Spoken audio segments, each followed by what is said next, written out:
मोगाच्या भावान भयणो, आतांच आमी आयकलां एक मनीस जेजू लागीं अशें विचारता, गुरुजी आमकां पडलां त्या दायजाचो वांटो कुशीन काडून म्हाका दी म्हूण म्हज्या भावाक सांग.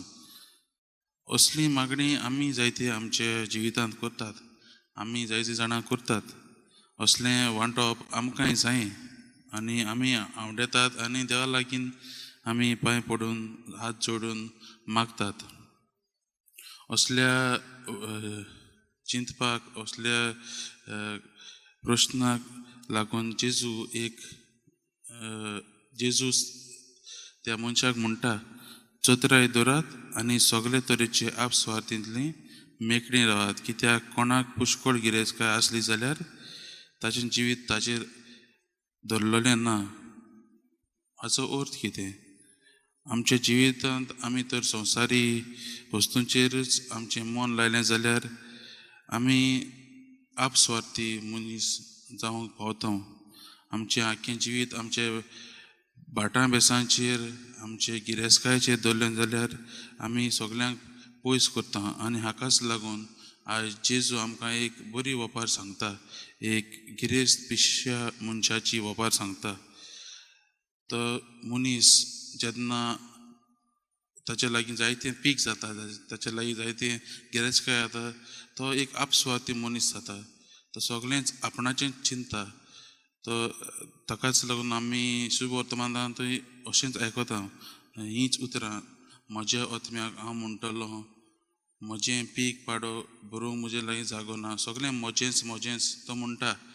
आनी जेन्ना हें गिरेजकाय ताचे जिवितांत येता, तो आख्खोच ते गिरेजकायेंतूच बुडून आसता आनी सगळें तो विसरता.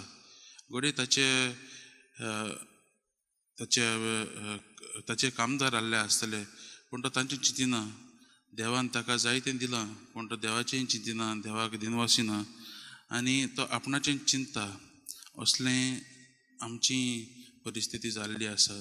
जायते फावटी आमी आमचें मन आनी आमचें काळीज आमचे गिरेजकायेचेरच लावून आसात आनी देवाक आमी पयस करता आनी दुसऱ्या भावा भयणाक आमी पयस करता.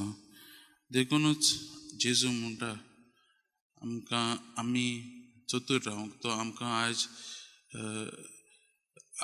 आयज तो सांगता चतूर रावंक. ह्या गिरेजकायेच्या ताळण्यांत पडून जावंक तो आयज आमकां सांगता. मोगाच्या भावान आनी भयणो, मरण हें सगल्यांकूच आसा, तें कोणाकूच चुकना.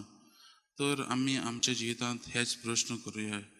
आमी गिरेजकायेक लागून, आमच्या भाटा बेसांक लागून, आमच्या भाव भयणां मदें कित्याक दुस्मान काय हाडलेली आसा काय? आमी हे गिरेजकायेक लागून आमी देवाक पयस केला काय? हीच प्रश्न आमी आमच्या मुखार मांडुया. आनी हेच पिश्या भाशेन, पिश्या गिरेस्त मनशा भाशेन जावना जावंक आमी हें मनांत दवरुया की आमी आमचें जिवीत देवा मुखार गिरेस्त करुया. कशें? देवान आमकां सगलें दिलां, आमी देवाक दिनवाशी काळजान ताका आर्गां दिवया ह्या देण्या खातीर. आनी हीच देणी आमी दुसऱ्यां खातीर वापरूंक, दुसऱ्या खातीर दिवंक, दुसऱ्यांक आदाराक पावोवंक आमी वापरुया.